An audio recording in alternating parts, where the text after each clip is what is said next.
Hi అండి. చాలామంది ఇన్వెస్టర్లకు, ముఖ్యంగా చిన్న పోర్ట్ఫోలియో ఉన్న వాళ్లకు ఒక కామన్ డౌట్ ఉంటుంది. మన పోర్ట్ఫోలియోను వేగంగా పెంచుకోవాలంటే ఏం చేయాలి? ఈరోజు మనం ఈ గ్రోత్ను యాక్సిలరేట్ చేయడానికి వాడే ఒక పాపులర్ ఆప్షన్ స్ట్రాటజీ గురించి లోతుగా తెలుసుకుందాం. సో అసలు పాయింట్ ఏంటంటే, నిజంగా ఆప్షన్స్ ట్రేడింగ్ అంటే కవర్డ్ కాల్స్ లాంటి స్ట్రాటజీలతో ఒక చిన్న పోర్ట్ఫోలియోను ఫాస్ట్గా గ్రోత్ చెయ్యొచ్చా? ఇది చాలామంది అడిగే ప్రశ్న. ఈ ప్రశ్నకు సమాధానం కోసం మనం ఒక రియల్ వరల్డ్ కేస్ స్టడీని చూద్దాం. సరే, ఇక్కడ మనం కేవలం థీరీల గురించి మాట్లాడుకోవట్లేదు. ఫాస్ట్ గ్రోత్ టార్గెట్గా పెట్టుకున్న ఒక ఎక్స్పెరిమెంటల్ పోర్ట్ఫోలియో కథను చూద్దాం. దాని జర్నీ ఎలా సాగిందో స్టెప్ బై స్టెప్ అనలైజ్ చేద్దాం. అయితే ఈ ఎక్స్పెరిమెంట్ ఎలా సెట్ చేశారో చూద్దాం. ఇది $5,000 స్టార్టింగ్ డిపాజిట్తో మొదలైంది. అంతేకాదు, ప్రతి వారం $200 కంటిన్యూగా యాడ్ చేస్తూ వచ్చారు. ఇక వాళ్ళు ఫాలో అయిన స్ట్రాటజీ ఏంటంటే, చిన్న కంపెనీల స్టాక్స్ మీద కవర్డ్ కాల్స్ అమ్మడం. ఇవి ఈ ప్రయోగానికి మూలస్తంభాలన్నమాట. సరే, 9 నెలలు గడిచాయి. మరి ఈ ప్రయోగం రిజల్ట్స్ ఎలా ఉన్నాయి?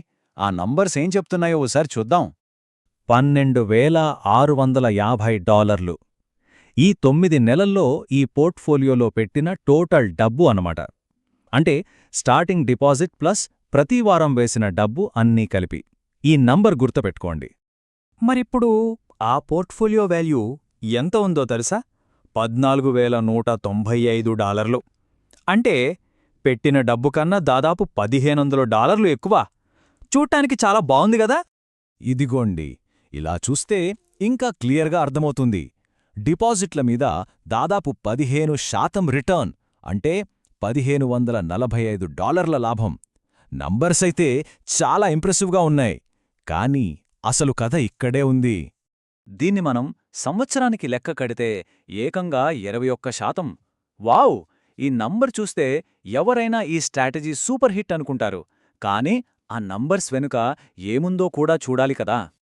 ఇంకో మంచి విషయమేంటంటే, ఈ స్ట్రాటజీ వల్ల వచ్చిన ఇన్కమ్ ఒక గత నెలలోనే కవర్డ్ కాల్స్ ప్రీమియంల ద్వారా ఏకంగా $758 వచ్చాయి.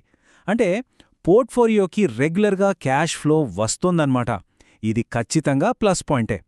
అయితే ఇప్పటిదాకా మనం చూసింది నాణేనికి ఒకవైపు మాత్రమే. ఇప్పుడు కథలో అసలైన ట్విస్ట్ ఏంతో చూద్దాం. అదే ఈ స్ట్రాటజీలో ఉన్న ఒక పెద్ద ప్రాబ్లం. ఇక్కడే అస్సలు చిక్కు వచ్చి పడింది. కవర్డ్ కాల్స్ ద్వారా ప్రీమియం రూపంలో డబ్బులు బాగానే వస్తున్నాయి, కానీ ఆ స్ట్రాటజీ కోసం కొన్న స్టాక్స్ విలువ మాత్రం అస్సలు పెరగట్లేదు. ఇదెలా ఉందంటే, ఒక పడవలో ఒకవైపు నుంచి నీళ్లు తోడుతుంటే ఇంకోవైపున్న రంధ్రం నుంచి నీళ్లు లోపలికి వస్తున్నట్టుంది. ఎందుకిలా జరుగుతోంది? ఎందుకంటే చిన్న గ్రోత్ స్టాక్స్కి పెద్ద బ్లూ చిప్ కంపెనీలకి మధ్య ఒక పెద్ద తేడా ఉంది. పెద్ద కంపెనీలో పెద్ద పెద్ద ఫండ్స్, ఇన్సూరెన్స్ కంపెనీలు ఇన్వెస్ట్ చేస్తాయి. సో వాటికొక సపోర్ట్ ఉంటుంది. కానీ చిన్న స్టాక్స్కి ఆ సపోర్ట్ ఉండదు. అందుకే అవి చాలా వాలటైల్గా, అంటే అస్థిరంగా ఉంటాయి. చిన్న పోర్ట్ఫోలియోలు ఉన్నవాళ్లు ఈ విషయం ఖచ్చితంగా గుర్తుపెట్టుకోవాలి. అలాంటప్పుడు ఈ పోర్ట్ఫోలియో గ్రోత్కి కారణం కవర్డ్ కాల్స్ కాకపోతే మరి దేనివల్ల పెరిగింది? ఇక్కడే మనం ఒక చాలా ముఖ్యమైన బేసిక్ ప్రిన్సిపుల్ని అర్థం చేసుకోవాలి.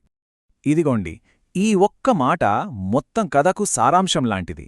పోర్ట్ఫోలియో పెరగడం స్టార్ట్ చేసేటప్పుడు ఏవో కాంప్లెక్స్ ట్రేడింగ్ స్ట్రాటజీల కన్నా మనం కన్సిస్టెంట్గా, అంటే క్రమం తప్పకుండా ప్రతి వారం వేసే డిపాజిట్లే అతిపెద్ద మ్యాజిక్ చేస్తాయి.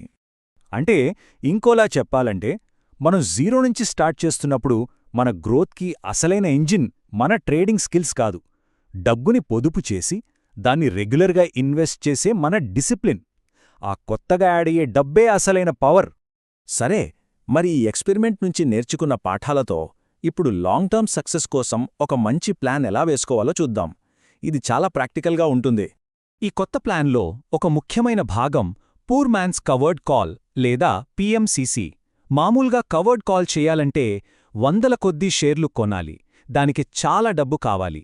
కానీ ఈ PMCC స్ట్రాటజీలో ఆ 100 షేర్లకు బదులుగా మనం తక్కువ డబ్బుతో ఒక లాంగ్ టర్మ్ ఆప్షన్ కొంటాం. దీన్నే లీప్స్ అంటారు. అంటే తక్కువ పెట్టుబడితోనే పెద్ద కంపెనీల మీద కవర్డ్ కాల్స్ చేసి ఇన్కమ్ సంపాదించొచ్చనమాట. అందుకే దీన్ని పూర్ మ్యాన్స్ కవర్డ్ కాల్ అంటారు. సో మన ఫైనల్ రోడ్ మ్యాప్ ఇదిగో. చాలా సింపుల్గా 4 స్టెప్స్. ఫస్ట్, అన్నిటికన్నా ముఖ్యంగా ప్రతివారం క్రమం తప్పకుండా డబ్బు డిపాజిట్ చేయడం. నంబర్ 2, ఆ డబ్బుతో మంచి క్వాలిటీ స్టాక్స్లో కొద్దిగా ఇన్వెస్ట్ చేయడం. దీన్నే డాలర్ కాస్ట్ యావరేజింగ్ అంటారు. నంబర్ 3, మీ పోర్ట్ఫోలియో 10,000 నుంచి 20,000 డాలర్ల రేంజ్కి పెరిగే వరకు ఓపిక పట్టడం. ఇక ఫైనల్గా 4వ స్టెప్, ఆ స్టేజ్కి వచ్చాక అప్పుడు PMCC లాంటి స్ట్రాటజీలను పెద్ద నమ్మకమైన కంపెనీల మీద ట్రై చేయడం మొదలుపెట్టొచ్చు. ఫైనల్గా ఒకసారి ఆలోచించండి. బహుశా ఒక చిన్న పోర్ట్ఫోలియోను వేగంగా పెంచడానికి మనం వెతికే సీక్రెట్ స్ట్రాటజీలు ఏవో కాంప్లికేటెడ్ ఫార్ములాలు కాదేమో. నిజమైన సక్సెస్ ఫార్ములా క్రమశిక్షణ, ఓపిక,